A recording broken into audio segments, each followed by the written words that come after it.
Attention.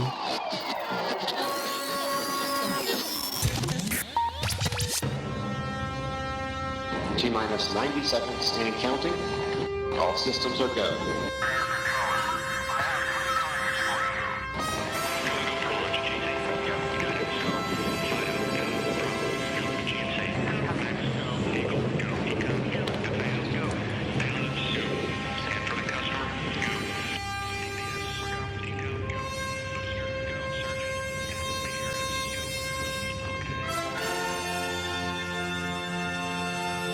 T-minus 15 seconds. Guidance is internal. 12, 11, 10, 9. Ignition sequence start. 6, 5, 4, 3, 2, 1, 0. Liftoff. We have a liftoff. Podcastle. Now the shit's about to kick off, this party looks whack. Let's take it back to straight hip-hop and start it from scratch. I'm about to bloody this jack up, everybody get back. That's what Here he is, Mr. Sean Kanan. Yes. Hey guys, how you doing? What's up, man? Thanks for having me. This is it's nice to catch up with you. You too. Thanks for being here. It's exciting. It's been a while. It's been a minute. It has. I mean, I think last time we saw each other, we were having lunch. We were having lunch together in Studio City, and before that, you had me up to perform at Flappers. It was amazing. So that was a lot of fun. I appreciate that. The numbers haven't been we've always tried to bring as many people as we have that night. I'm not joking. It was like the peak of Show Your Shorts. Yeah. When you came on, it was like filled seats and Ken Pettigrew and, videos. And Nowhere to go but down after that. it was amazing. Oh, you guys flatter me. Sean, let me ask you a question. Actually, John, let's pick Sean's brain politically, if you will. Yeah, Sean, I'm so obviously like a good host. I was trying to do some research on you and find out Stalking. what questions you basically get asked over and over and over, and I didn't want to do that. Good, I appreciate that. Yeah, so I noticed that you kind of snuck in, or you mentioned real quick that you're like a political junkie, and you were a poli-sci major at BU and UCLA. Yep. So what are your, what do you think of everything going on now? I mean, obviously we love Donald Trump, but just because he's endless material. I gotta be honest. You know what? I am really, I really try and keep my political views to myself. I really do, because the truth about it is whether you're on the left or the right or whatever, there really is very little upside for an actor giving his opinion, because you're almost guaranteed of alienating 50% of your audience one way or the other. Oh yeah. And I really save that sort of stuff for talking with, friends and family about it. Not that you guys aren't friends, but it's personal. To just talk about family. It, in the media, there's really not a whole lot of upside. I mean, politics fascinate me. I guess at one time I had thought about either going into politics or law, and it seemed like political science was the one of the obvious paths to take. And, a lot of times I wonder if I would have been better off getting like a master's in fine arts and in theater and drama. But I actually think a lot of the stuff that I learned as a poli-sci major has benefited me as an actor. I find the entire process really interesting. I think we're at an incredibly interesting, critical point right now in our country's development, which is still in its nascency, because, we're talking about a country that's only 230 years old, as opposed to some of the European countries. So I am very interested, and I follow very closely what's going on. But as far as kind of giving my opinions and who I support and that sort of stuff, yeah, I've learned from getting burned that it's better that I just keep my mouth shut and act. Right. I hear you. I can respect that. So just to be general, do you think that we're at a point where you say, it's like a very important point where we're either going to swing one way or swing the other? Yes. Okay. That's what I do. I mean, I don't think in the past, I don't know, 5-6 elections would anyone have seriously entertained an openly socialist candidate. And now you see, Bernie Sanders is Colonel Sanders. Colonel hot on the trail of Hillary Clinton. I think, whichever way you lean politically, I think that you have to agree that our country is at a tipping point in the sense that I think it's going to permanently change one way or the other. And the only thing I'll really say about it is that the single biggest enemy that I think we all have as Americans is apathy. And I think it's really important that people involve themselves in the process. One of the biggest gifts that we have as Americans living in a quote-unquote democracy is our ability to go to the polls. Yet it's amazing that every single election, it's like a fraction of the population exercises that right. Yeah. That's what I've always said, too, with, just what you said with people. Right, with people. I got a good answer there, didn't I? That was a good non-answer answer. No, that was a good answer because very it's smart. safe. That was kind of a smart answer to do. It was like Neo in the Matrix. I'm just Same thing. Dude, it's smart though because you see people like celebrities as yourself and people in the public eye saying, "Oh, I'm voting for this guy and this," and not only are you alienating like half of your fan base, but also there's certain things I'm sure the other person does or believes in that you would agree in. Like, I think the smart answer is what you just said, and to say like I agree with different parts of each. Keep it neutral. Than that, Matthew. I mean, it's like I work for a company which is also involved with a greater company, which is a network, and it's like as one of the actors employed by a company and by a network, I don't feel that it's really beneficial or my position to be putting my political views out there because they hired me to be a public entity for them to act. Sure. And so I am very careful with, a lot of things that I do. I try to be anyway.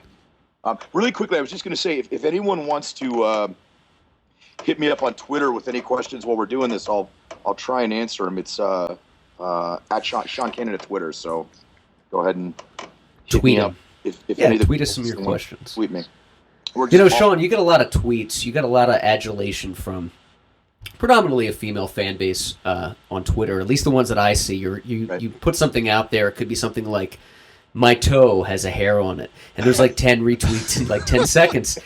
And you were gracious enough to be on the show and tweet it out. And I mean, I was just bubble after bubble of retweet and I'm like, wow, Sean is. I mean, I always knew, beloved and a lot of people love all the work you've done, but the fan base of on social media alone is insane. Daytime fans are, I've always said this, the most amazing fans on the planet, next to maybe like sports fans. They are incredibly loyal. For me, I've been on 4 different soap operas, and they always find me. I've jumped networks, and people who have followed my career have been really very kind to me, very, very outspoken when they feel that I haven't been maybe treated fairly or they want to see more of me. And maybe it sounds cliche or corny, but I really do. I do what I do for me. I act for me. It's kind of like when Drago says, "I fight for me." But I mean, but without the fans, excellent Rocky reference. I would probably be doing a one-man show in somebody's like loft. Yeah. So, because of the fans, I'm able to be, on the most syndicated show in the world, frankly. Bold and the Beautiful is, I think it's seen in over 110 countries. And it's been an incredible gift to me. Congratulations too.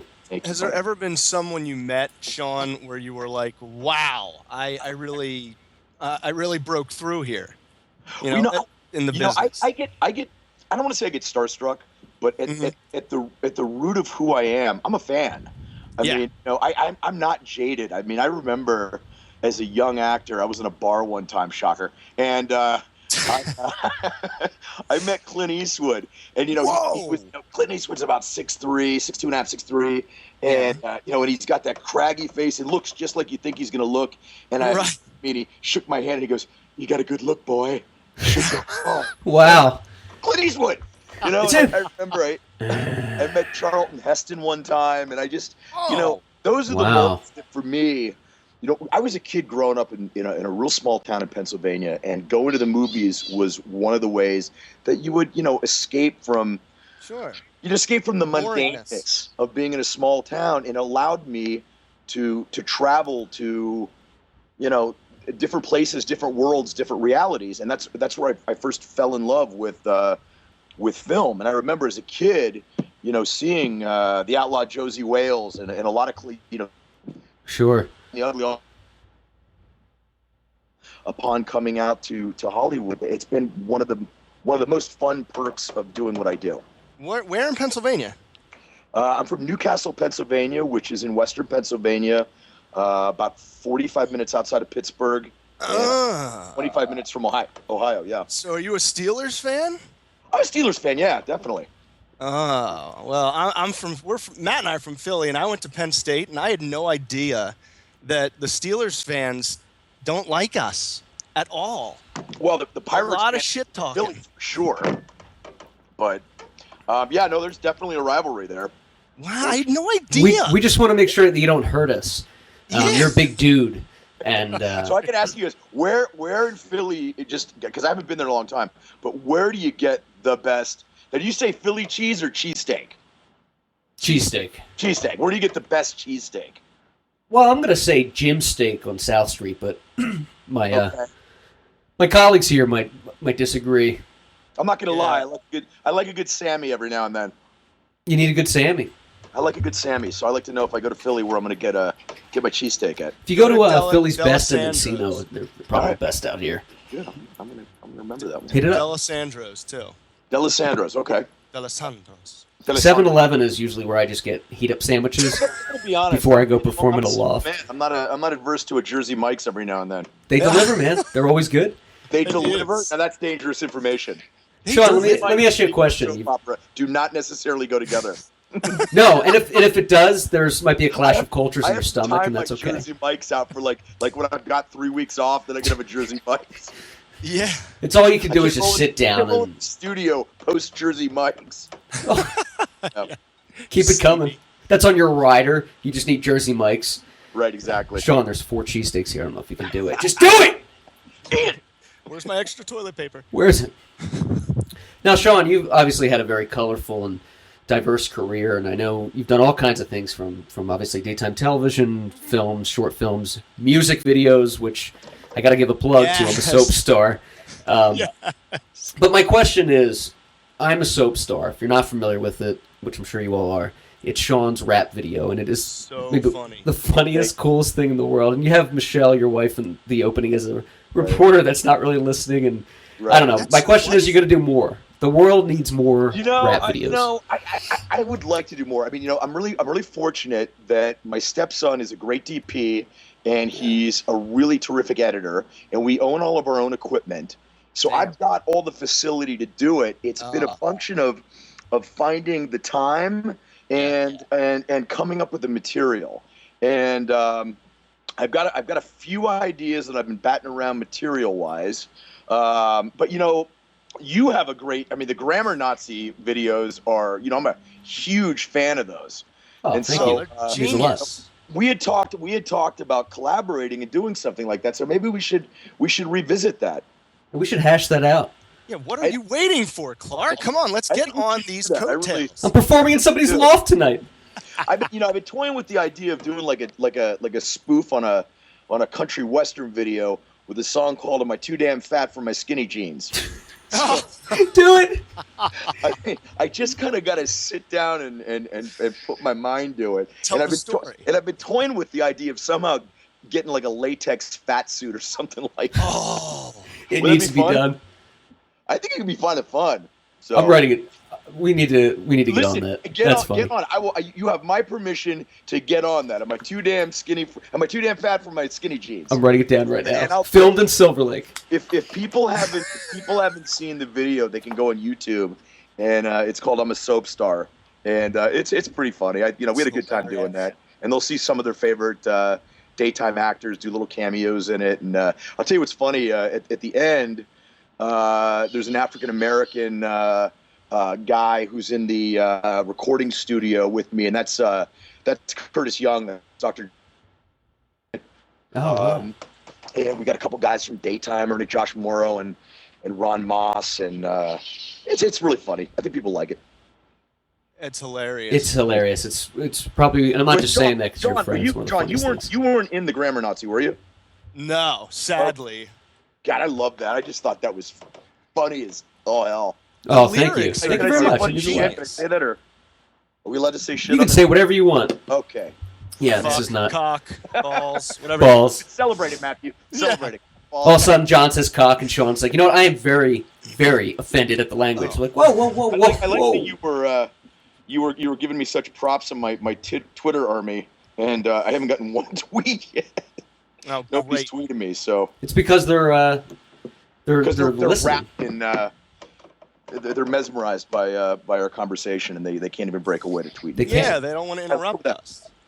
We have a polite audience. It's very polite. No, Hey, tweet Sean. Is Actually, there's a. Go ahead. Are the two shows you're on? Is it a new episode every day of during the week? When it airs, or do you guys take breaks where it's like reruns? I was telling Matthew, we have I think we have like 28 production weeks, and we do 8 shows a week. So there's only 5 days in the broadcast week. So we're banking 3 shows a week, which means we're banking, what is it? 28 times 3 is 67, 80, 84 shows. We're banking 84 shows, I guess, over the course of our production schedule. And that's why when you turn the TV on, and if Christmas is a weekday, you're going to see the show because we've already done it. Right. Yeah. So generally speaking, if you're in a real heavy storyline, you might do between 5 and 8 shows a week, which sounds like a lot, but that's part of being able to do what we do is being able to really memorize voluminous amounts of dialogue. Right. Right now I don't have I have no storyline right now, frankly. So I'm working like 1 day a week, but that changes all the time. I mean, I could very easily start. It changes all the time. And then we have a hiatus twice a year where we have a month off each, and then we never work on Mondays. So it's people think it's a really difficult schedule, and it's really difficult. Like when we're working, in other words, when we're in the studio, we work really, really hard, but we do have a lot of time off. And the reason that is because, there's been such an attrition of soap operas with the advent of, reality and talk shows because they're less expensive to make.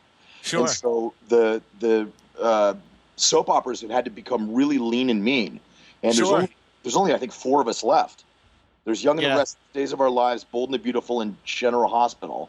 Yeah. And in order for them to be successful, they've got to be able to turn out a lot of product in the least amount of time. Yeah, they're monsters too. I mean, those are the beasts of daytime TV. I mean, they're huge. I mean, for decades they've been soaring. And let me ask you this about reality shows. And I know you're a nice guy and not disparaging anything, but when you look at reality, you got to admit a lot of it's just disposable television, where daytime television, it takes talent and remembering lines and acting. Where there's one is acting and one is not. I have to qualify that by saying that I've been on a reality show. I did Dancing with the Stars in Italy. Read that. So, yeah. Wanted to ask you if they broke your kneecaps if you messed up a dance, or was it cool? It was hard. I have to be honest. It was really, really physically hard. It was mentally hard. They played a lot of psychological games. I lasted about 9 weeks, but it was tough. And Congratulations. I did it in Italian. Wow. Yeah. So I had to do the entire show in another language. Come stai oggi, Don Kane? Ma parli bene italiano. But the thing is, I am a little. I think most actors have very mixed feelings about reality. I mean, reality has absolutely reduced the amount of scripted television that there is, which ultimately has reduced the number of jobs that there are for actors. And I think that's a shame. But entertainment is entertainment, and companies and networks are going to produce what the public wants. Right. I mean, like I said, with Bold and the Beautiful, it's in 110 countries, and we're really, really fortunate that we're able to be syndicated all over the world. General Hospital, which I was on last year, it's in a couple of countries, but you can't even compare it to what a juggernaut Bold and the Beautiful is, and even though I think ratings across the board probably have diminished over the past couple of years for daytime, the Bold and Beautiful is still extremely strong internationally. So we're lucky that's probably going to keep us on the air for quite a while to come. It's such huge success too. I mean, to have syndication all over the world, and I know it's like Monday Night Raw. It's incredible. It's so funny you say that because being in a soap opera is a lot like being a WWF star. I mean, you become very, very famous within a very specific microcosm. A very loyal audience. Good word. Right, exactly. And, it's funny, somebody sees Sean Penn in a restaurant, they're not going to go up to him because there's sort of that air of, wow, I gotta pay whatever it is now, $12 to go see him in a movie theater and be quiet, and the lights go down, and it creates a buffer zone. But with me, you turn the TV on, I'm right there. A lot of people do their ironing and they do their work, and it's sort of like sometimes it's almost like ambient entertainment. And so I think, and you're right, I think facilitates a familiarity that allows people to feel like they know you. Plus, soap operas have been on for years and years. My entire life. And so they've seen you. I started doing daytime in 1992 on General Hospital, and now here we are in 2015. Damn. And so, people literally watched me grow from being a young guy into a middle-aged guy and feel like they know me. And in some respects, they do, I guess. They do. It's a great answer. And you haven't aged a day, too. I've said this before, and as like a straight man, you're like the best-looking dude ever. You mention it a lot. Yeah, I feel pathetic. It's Sean Kanan is such a good-looking dude. He's like an engineered science experiment that they're like, all right, here's what we got. Clean living, Matthew. We're gonna do. There it is, clean living. Absolutely. What do you now mean? you're you've mentioned on other shows and interviews, and obviously on TV, you're believing the sober, the clean living, and do you attribute that to staying like a Superman? I have to be honest because I don't like to be hypocritical. I mean, I've had times in my life when I have when I've been sober and felt that that was something that I needed in my life. And I think as I've gotten older, and I've kind of, I don't know, I guess hashed out some of the rough edges of who I am, and you learn a little more about yourself, and sometimes what may be a demon in your younger life is not such a demon as you get older, and I attribute a lot of that to my incredible wife, and I'm not sober right now, but I'm happy, joyous, and free, and my life is manageable, and I'm living a great life. Amen, brother. Amen. Thank you very much. It was great. It was inspiring. I'm kind of the same way. I sometimes get to a point where I need to take a break. Right. Exactly. And then I'm like, okay, well, I'm not going to do it this way this time because obviously I can't contribute to society that way. I'm one of these guys that I do really well when I have structure, and when I have to work, I mean, I'm certainly not going to go have a couple cocktails because it's bloating, and I mean it's hard enough remembering all my lines, and I just when I was younger, I used to roll into work and I'd be hungover, and I was there were certainly times that I have to admit that it affected my performance, and I having worked as hard as I've worked now to get where I am, I have a respect for what I do, and I'm not going to kind of shit on that by going out and getting trashed the night before and repaying the people who've put their trust and loyalty in me as one of their employees by not giving them 100%. And so I can honestly say, at this point in my career, when I roll into work, I mean, I'm bringing my A game. You're all business. Yeah. But then you have time where you can But relax. then I got time when I'm not working. How we doing? Bernie Kosar. I mean, I just got back from Italy, man, and it was a culinary and Oh, yeah, you're like a chef. beverage-rich trip. Oh, can't imagine. Where'd you stay? Where'd you go? Were you in Roma? Or? There, yeah. We went all over. We, I've got a lot of friends who live in Italy, and I'm very fortunate because it turns out that all my friends own hotels. Whoa. So Well, there it is. What are you doing back? Stay in touch with. we just rented a car, and we started in Rome and drove down the Amalfi Coast, then drove up north, took a boat, went over to the island of Sardinia, Whoa. saw Earth, Wind, and Fire play in the island of Sardinia. Whoa. Spectacular. Oh my That's God. amazing. Yeah, it was nuts. And the thing about Earth, Wind, and great Fire, group. like, we saw them at a place where there were only 250 people there. They weren't performing in an amphitheater. They were performing around a swimming pool. That's so intimate, like perfect. Oh my God, it was unbelievable. That's amazing. amazing. I'm not jaded, but I've been around the block. I've seen a few things. I was like floored. I was like, I can't believe we're at this island in the Mediterranean watching Earth, Wind, and Fire. Got Michael Douglas at the next table. I said, this is just, yeah. That's so surreal. I can't even imagine what that's like. The closest I've got was last weekend was by the pool having a meth head play with Earth, Wind, and Fire on us. It was awful. Do you guys know who I saw about a week and a half ago? Is I saw Kid Rock. Oh, And, How's he looking these days? it's a he's party and a half. And I wasn't super familiar with all his songs. Like, I mean, I know a couple of them and like them. Yeah. What a performer! Wow. Man. Yeah, he can do it all, man. Rap, Yeah, I heard rock, he's a country. The guy's a real patriot too. I mean, he does this closing thing where he's got this sort of mixed medium video montage with the flag and with all this sort of iconic Americana. And it was super inspiring. It was really cool. Wow. Yeah, he's great, man. I heard up he's there. amazing live. If you get a chance to go see him, go see him. Yeah, I'd Just love for to the see him. I story- have one of his just for the albums. shit It's The tight. shit talking stories about Pam Anderson alone is funny enough. Still? On stage? Oh yeah. Oh, it's great. He knows what everyone He's wants not to shy about letting you know how he feels. He knows the score. Yeah, it's real. He's from Detroit, you know? No, That's hey, it, what man. did he say? I'm not going to repeat it, but it wasn't the most flattering thing. It wasn't in a colorful light of Yes. respect. It did not, Wasn't it did not- saying. Hey, she I was a got to be nice honest. lady. I worked with Pam Anderson. I thought she was perfectly fine, but then again, I wasn't married to her, so. Sure. Right. Yeah. What about Jenna Jameson? I just worked with Jenna Jameson actually, I know. I did. and I have to tell you. I mean, I'll be completely candid. Was a big fan of her films. Of course. And but I wasn't really sure that I wanted to be doing a film with her.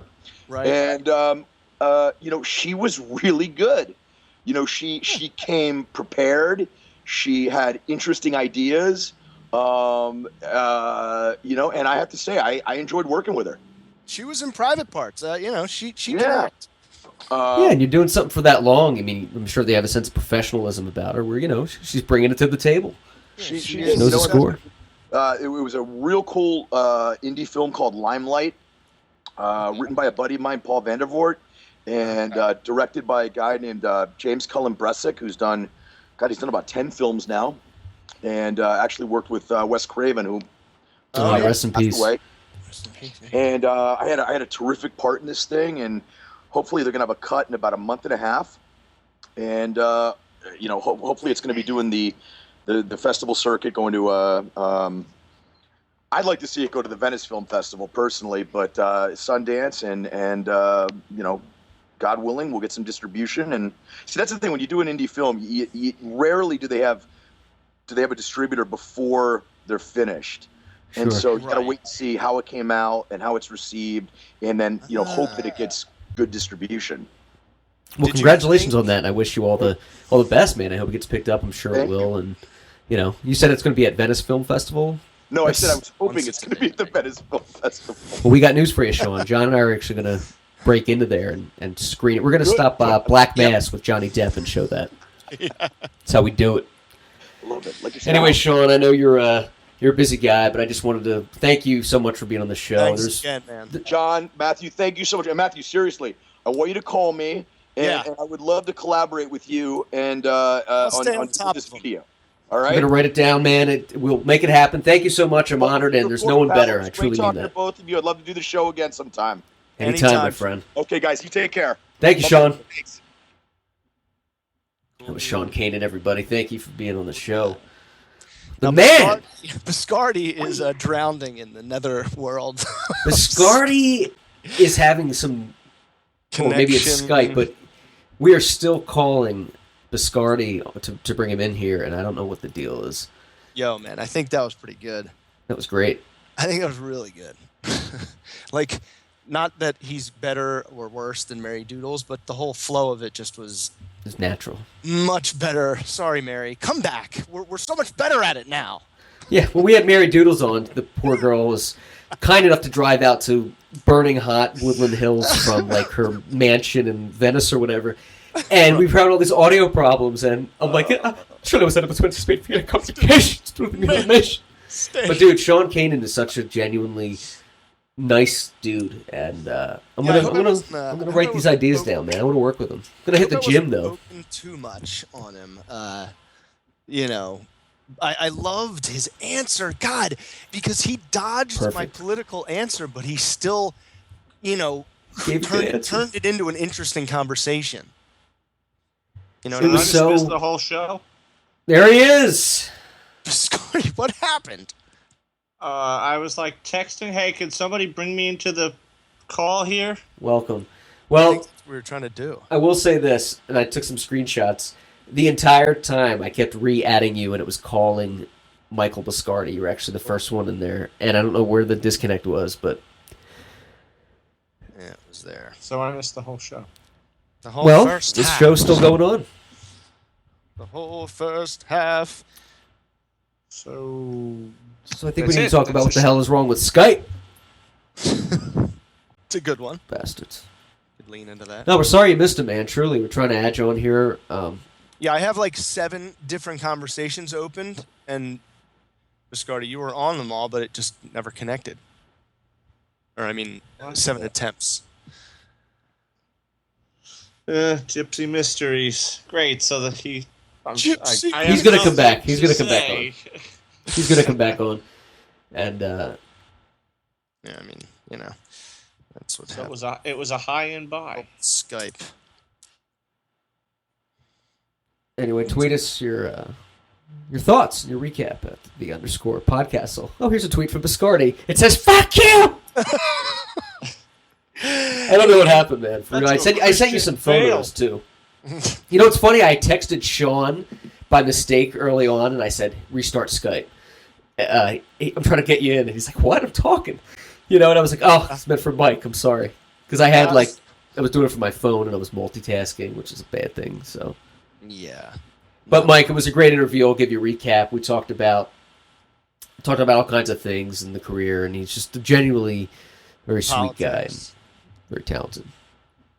Tried to get him to talk politics, but he kind of like swung away, but still had an interesting answer. Kind of saying that we're at a point where, you know, we're going to swing one way or the other because we are still so young, you know, compared to all these other countries. Yeah. Yeah, like- I said apathy is like America's biggest problem, and with not caring. And it was such a good answer. It was like something smooth, like Clinton would give, like I am not here. You're like, what? For Good answer. apathy. That's good. Apathy. Apathy. What What does is apathy apathy? rhyme with? It was apathy. Rhymes with nothing.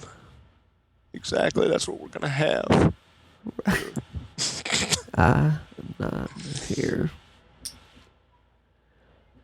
Yeah.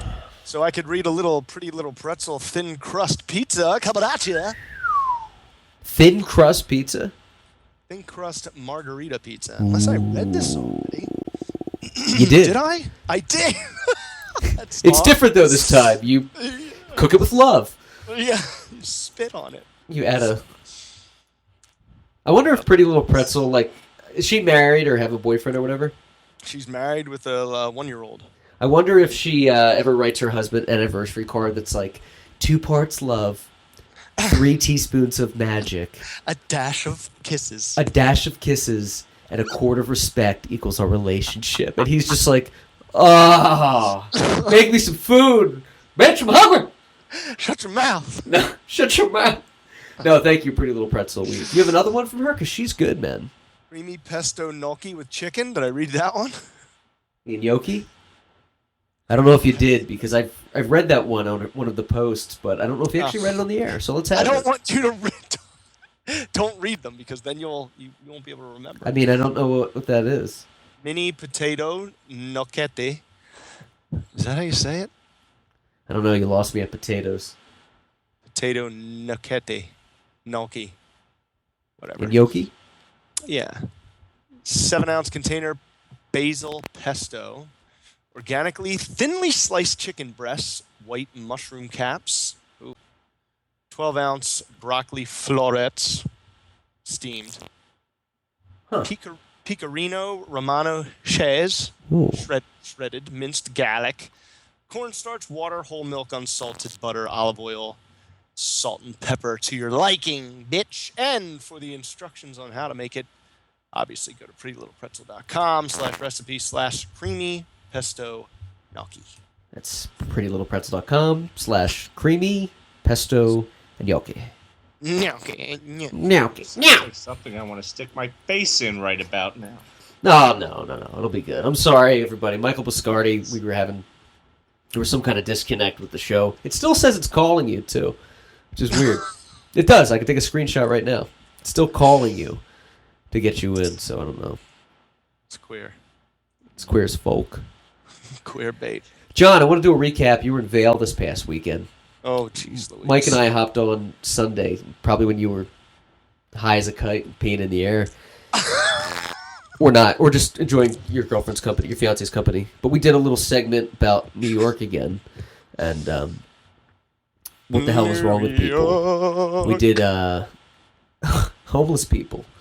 Oh, jeez. And different things like that. What about them? Have you ever saw a shitting homeless man? We're really classing this podcast up, but in public. A shitting homeless man? Whatever. Using the facilities outside of a facility in public. I mean, I'm pretty sure I've seen a homeless man urinating, but not shitting, I don't think. Yeah. But I saw that that's become a problem in San Francisco. It's become like an epidemic there. They just don't care. Just go inside and use Starbucks. Like, as long as a cop's not watching, I'm going. I gotta get this out of me, and I don't care. I'm homeless. They hate me anyway. They are out of control in San Francisco. Yeah. Just sad. Not just the shitting, they're just everywhere.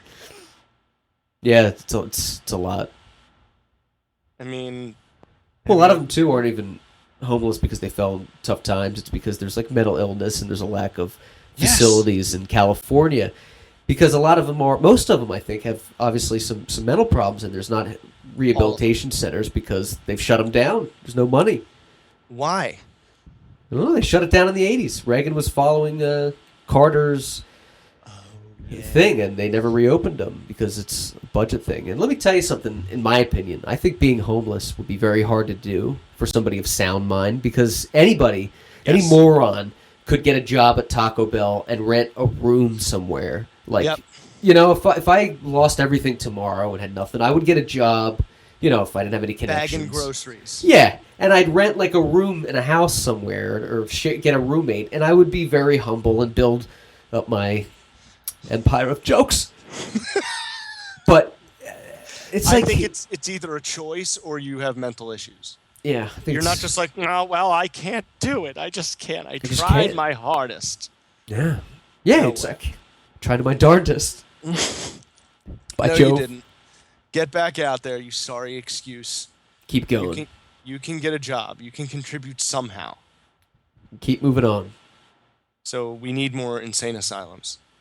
We do. It's the answer. Nut houses. That's going to be my political platform for everything. So what do you think about global warming? Insane asylums. What about insane asylums? Insane asylums. We need more. America. Oh, man. So what were you talking about? Oh, just New York and the homeless, or just the homeless in general? Well, New York we started with. Mike, do you want to elaborate on this? It's very special. Scardy's asleep.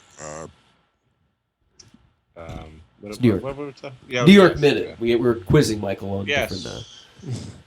different landmarks in the city and whatnot, and then The it's five segued. boroughs. I Yes, think it segued back into insane asylums again. and then Let me we. see.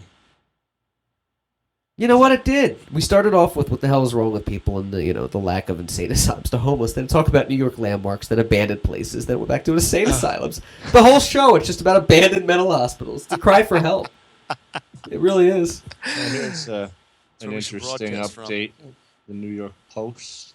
De Post. Blasio didn't even try to keep his promise to homeless vets. Let's see what this article is about since we're on topic. Yeah, what is he talking about?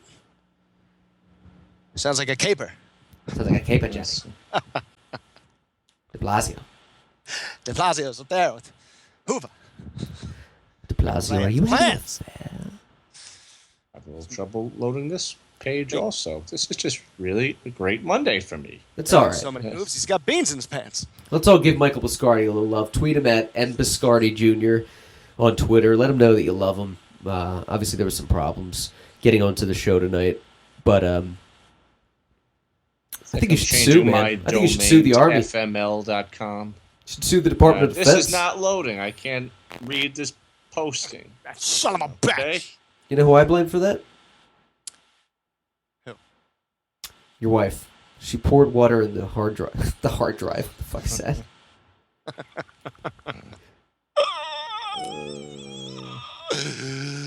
Yeah. And we'll get him on there. We'll do another show with Sean, and we got more things to talk about. I think he had a really good time too. It wasn't a. We told him we're not going to make this a boring interview, and he appreciated that. And he's going to come back on, I think, and we'll have a Yeah, I feel Q&A. like some of the interview he was relaxed, but then I felt other parts he may have kind of had an answer in the chamber, and he was really good at like filling the dead air because there were times where I didn't know when he was going to end what he was saying, and I had forgotten what I was waiting to ask him, but he would just keep going.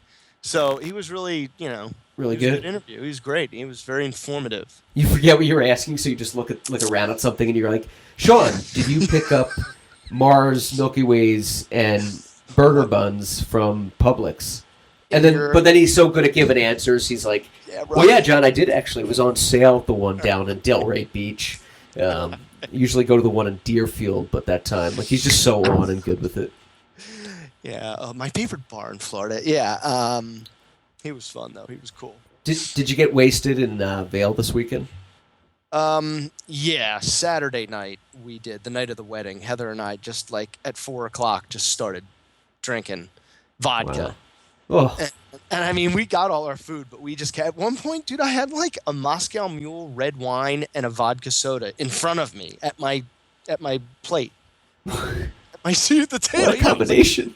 Triple fisting like an idiot. Were you so drunk that you were drinking, and you're like, get another drink, and you put it down, and then, you Forgot. Give me another one. More. And Heather would be like, "No, that's yours. Why did you get another drink?" I was like, "Oh, I thought that was somebody else's." No, that's Did you drink them? Yes. Wasted. Did you have to hold your hair back as you puked all night, or was it? Oh, come on. I went to Penn State. I don't puke. It's true. But we woke up. I woke up at 7 with a bow and arrow shot through my skull. Took 4 Advil, went back to sleep for like 2 hours. I woke up, felt great.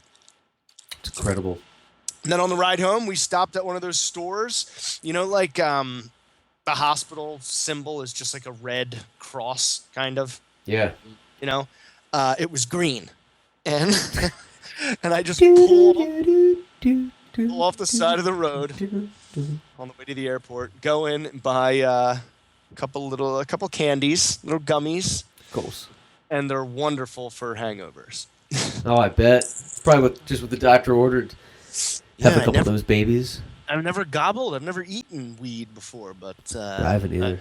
I did, and it's very mild. It's very, very relaxing. It's very different than smoking it. It's almost like taking a pill. Like, it's kind of Very subtle mild, and soft and fuzzy. like a bear, like the cat of Shady. What if But you yeah. bought the wrong thing and it wasn't even a doctor and it was like ecstasy and you're just like rolling around on the airplane floor Like, I love you, sir. We're doing an emergency landing because you're going to be charged with a felony. Damn! Yeah, when I went in there, the guy, the weed shop I've never been in one. It was so cool, and I was so upset that I was kind of in a rush. Like we were on our way to the airport. Yeah. And I said, "Oh, there's one," and Heather's like, "Pull over, go check it out." So I was like, "Okay," I have the okay from her. I went in and they're talking to me. They take my driver's license, and then I go through this like hidden door in the wall, and it's just Toys R Us for someone like me. And he's going over here's oil. You dip this in your coffee in the morning if you want a little wake and bake, or you put it in your tea at night before you go to bed to sleep. Oh, so Wake and bake. He's just going on, and I'm trying to absorb all of it. And I kind of just stop him. I'm like, "Do you have any candy that I can eat?" I'm told they look like gummy bears. He just stops, brings out this bottle. That'll be $30. I pay him. Boom, bam. I get it, and here we are. It's a wonder. It's really good for plane rides too. Oh, I bet. Makes it go by more quickly and smoothly. I wasn't angered Yeah. as easily Screaming as normally, babies. just any human being. Well, that's a alive. recipe for disasters. Being hungover and then flying. I mean, I've flown hungover a few times, and I'm just like, oh, I just can't, because you're stuck in like an area, but you can't really like enjoy yourself and lay down because Spirit Airlines oh, is the most uncomfortable seats I don't understand. here's your pal. You can't recline the chair. So you're sitting completely perfect straight back. And if you're tired, trying to get comfortable, you like sit sideways and then like your one leg falls asleep. So you sit the other way. And then you get like a Charlie horse, and It's a lot. delayed in Chicago for 2 hours. We left Colorado at 9 a.m., landed, we got back to our home in Boynton Beach at 2 a.m. At 9 8. What kind of flight is that? Where was the layover? Djibouti. We lose all the time. The layover was in Chicago. And it got delayed another 2 hours. Oh, and there you go. You keep losing time. Yeah. It's later here. Yeah. Gracias. What's great about flying west, is you almost gain like 2 hours. You're like, it was a 3-hour flight. Even though it was like 6. You time travel. Time travel. Yeah. Back in the past. It's good stuff. Yeah, man, it was fun. But it was brutal. It was brutal getting back, but it was so much fun. I've never been to Colorado ever. Gorgeous, like absolutely. Yeah. Oh my gosh, the air is so you can feel it. You can feel that it's cleaner. Country roads. Yeah, man. I was in Colorado a few times when I was younger, and it was the mountain air that you breathe in is just so. It's like breathing in pure oxygen from like a tank. You're like, this is just beautiful. Which for me is not that far away. How we doing it here, old folks home? And it was so beautiful. It's such a beautiful state. But you can't run fast without getting winded up when you're elevated above sea level. Like if you're at Rocky Mountain National Park, you can't like run as much, You need because it's cool. Yeah, we went up that like 14,000 foot mountain. I think it's called Mount of the Holy Cross or something like that. Wow. And it's unreal. But when you get up there, your ears start popping. Yeah. Like you're on an I thought you were going to say they start bleeding. I was like, John, that's a side effect from the gummies. Hey, I got to get a drink real quick. I finished mine, and I'm like, Parched. I'm a little dry. Right. Mike, did you get that article on De Blasio? What shenanigans is he up to? I just sort of... Is it not working? I'm sorry, man. I don't know what happened. Up here. Well, I'm using the same settings, and I don't know what's... I apologize. The news says people are posting about a shooting hoax from last week. And that's a funny article comparing Kim Kardashian and some gold get up to Danny DeVito as the Penguin in Batman 2. Right here it is. De Blasio didn't even try to keep his promise to homeless vets. Oh, good. Very man of his word. All right, let's see. This was like 7 conversations ago. Okay, in the 21 months since Bill de Blasio took office, New York City has seen its homelessness issue go from problem to full-blown crisis. Yet Mayor de Blasio, the self-appointed champion of the downtrodden, hasn't shown himself to be up to the task. And nowhere is this clearer than in his handling of the epidemic of homeless veterans. All right, so what do they expect him to do now?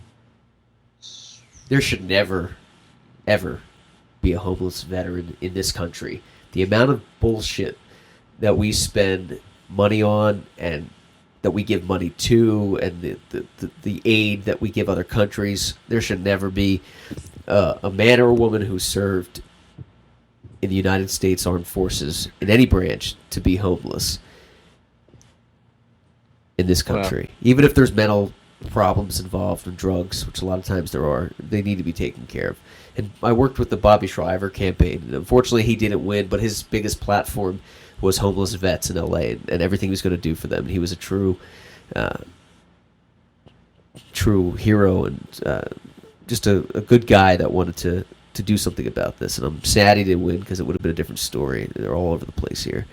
And there's just no excuse in this country in this day and age for that at all. There's no excuse. The worst part of it is when they see us in uniform, people are in service. They're like, cha-ching, here we go. Now, I get it all. They show me the veteran's ID card to prove that they're not Shannon, but they love to come up to us, maybe because they know that if they see somebody in uniform, that person must be employed, I guess. Oh, they think they can get a handout because you're... And they do it all the time. You get it a lot? Assimilation. Oh, all the time. Really? All the time. Is it because it's a military town? There's a lot of them, or? No, this is anywhere. Wow. It's just, that's what they target. And there was this one guy, I remember, I was with a buddy of mine, we were all in uniform, and he walks up to my buddy at a gas station. And, right away, as soon as he reached for his wallet, he starts pulling out the IDs. I knew what he was doing, so. Oh, gosh. My buddy was a first sergeant. And when he gets back in the car, I said, so what was that? And he says, all right, so I helped this guy out. I put some gas in his car. He had said he had to go to the VA hospital, and he didn't have enough gas. He just needed to get the VA to get to his appointment. And on the way back, they would reimburse him for gas expenses. Sounds fishy. There first. Fishy. So my buddy didn't give him any money. He just put the gas in his car. Anyway, I said, so what would this guy have done if we didn't show up? Yeah. Right. He would fly. He would flew. Magic cop. Why would you drive somewhere if you know you can't make it? Right. Would you just say to the... That is way too much trust. Hey, look, humanity. Can you send out a shuttle or something? It's like that guy that asked you to use your cell phone. Can I call my brother? Yeah, I'll dial it for you. There's this one guy. 541. I was going to a car wash, and he's in his wheelchair, and I see he's over by the bay, and I'm vacuuming my car, and I see him looking at me. I'm like, here we go. Oh, no. It's he on. got He's spotted. got this whole lock on me. So he's in his wheelchair. Clever. And he looked like an amputee, actually, so it did feel a little bit bad. But, could have been a fake amputee, for all I know. I always thought the homeless were like, when you're at a red light and they come in between the cars, like they're looking for change. I always use the TRex theory, where if I don't stay perfectly still, they won't see me. So when they come to the car, my peripheral, I can like feel them looking in, and I just look straight ahead. Like most people pretend to text, but to me it's like a game. Like, I'm not going to pretend I'm texting because I'm not a douchebag in traffic. So I just sit there straight ahead, like, don't move. And it's a game of how well I can keep my composure until the light turned red, which could be a long time with traffic. Yeah, that's why I just don't like self-service car washes sometimes, because once they know there's change floating around. Oh, yeah. So you don't have it. But this guy says as soon as he makes contact with me, he goes, I was in the Air Force. Ooh. I was on the Starship Enterprise. It looked like you were in the Chair Force. I was So at the he's Death like, Star. hey, partner. You know what they should do You can is help me out. I need 75 cents. For some reason around this town, 75 cents is the magic number. Everybody needs Really? 75 cents. Yeah, it's always 75 cents. And he told me why he needed it. It wasn't to buy a beer. He had drank all of his Bodie. beer. So he had to go across the street and get a cup of coffee. And I'm thinking, I could take you over there and buy a cup of coffee. But then, as I'm still washing my car, the guy says, so you're not going to help me out? And that was a straw that broke the camel's back. You're Like not the gonna guy pay didn't for have it. any patience. So, What, he asked you, waited like a second, and then said, Yeah. "Hey, you're not going to help me out?" out. hey, Jerk. I'll turn this shopping cart around. That'll let your purse. Oh, car wash. They always say no soliciting outside of 7-Eleven. Never enforced. Never enforced. I went to 7-Eleven for pizza last Thursday with my friend David. Pizza. They serve it now. It's better than Domino's. I'm there all the time. And I parked next to the 7-Eleven. I got out, and there was two people that asked me for change. And I'm like, nah, I'm good.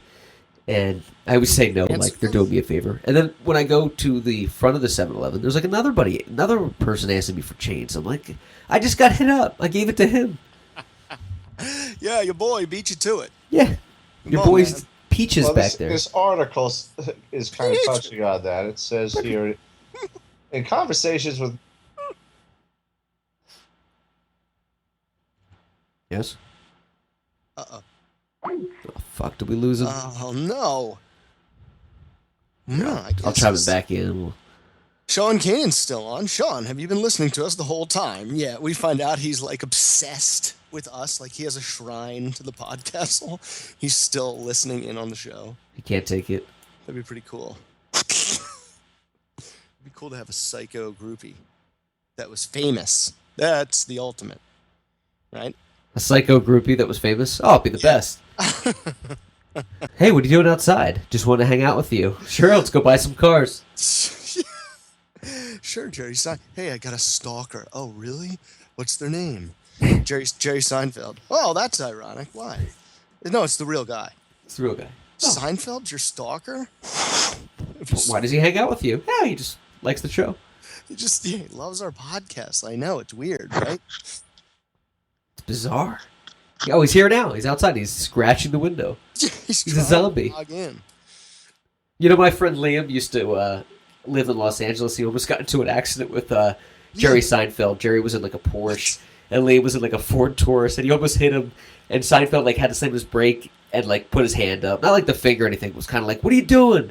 Yeah, And Liam goes, "I'm sorry." "Oh, hey, wait, it's Jerry Seinfeld."